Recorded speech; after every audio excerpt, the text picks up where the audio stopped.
Channel subscribe, घंटे लाइक करना ना भूलें।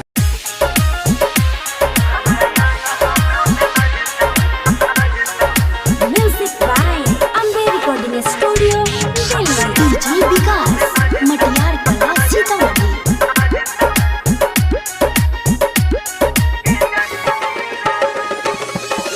बिना बाधा रही गेलौ अही तो बाराती मरी जेबौ जानू है गई पीटी पीटी छाती दुआरा पतोरा बजतौ ना गिंधुन गे दुआरा पतोरा बजतौ ना गिंधुन हमरा आंगन में बजतौ गे जननी रागुन हमरा आंगन में बजतौ गे जननी रागुन बिना बाधा रही गेलौ अही तो बाराती मरी जेबौ जानू है गई पीटी पीटी छाती दुआरा पतोरा बजतौ ना गिंधुन गे दुआरा पतोरा बजतौ ना गिंधुन हमरा आंगन में बजतौ गे जननी रागुन हमरा आंगन में बजतौ गे जननी रागुन।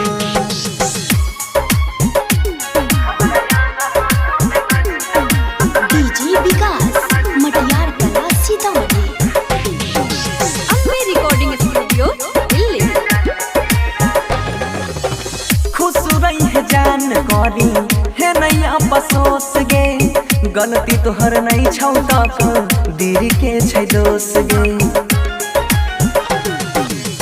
खुश रही है जान करी है नहीं अफसोस गे गलती तोहर नहीं छौ तक देरी के छै दोष गे गलती तोहर नहीं छौ तक देरी के छै दोष गे हमारा नहीं काल दे अपन मन के मोहना तीर से भीजाबे नहीं कजरा अपन अखियां के नीर से मेहदी रचैहे ले दे छियौ अपन खून गे मेहदी रचैहे ले दे छियौ अपन खून हमरा आंगन में बजतौ गे जननी रागुन हमरा आंगन में बजतौ गे जननी रागुन।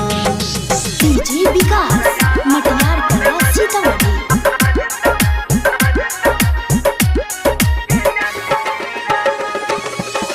भूल जाइए वादा सब कसम क्रिया चिंता हमर करी है नहीं पियाबा के फिक्रिया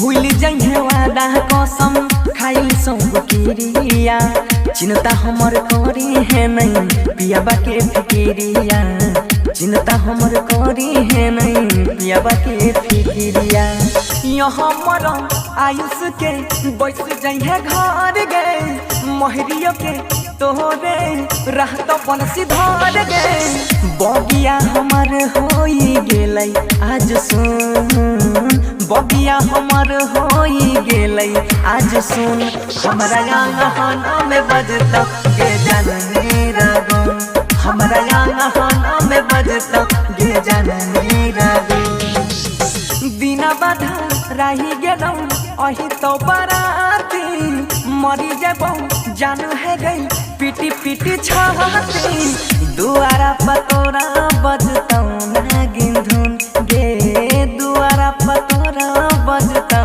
ना गिंधुन हमरा आंगन में बजतौ गे जननी रागुन हमरा आंगन में बजतौ गे जननी रागुन। Ambe recording studio Delhi.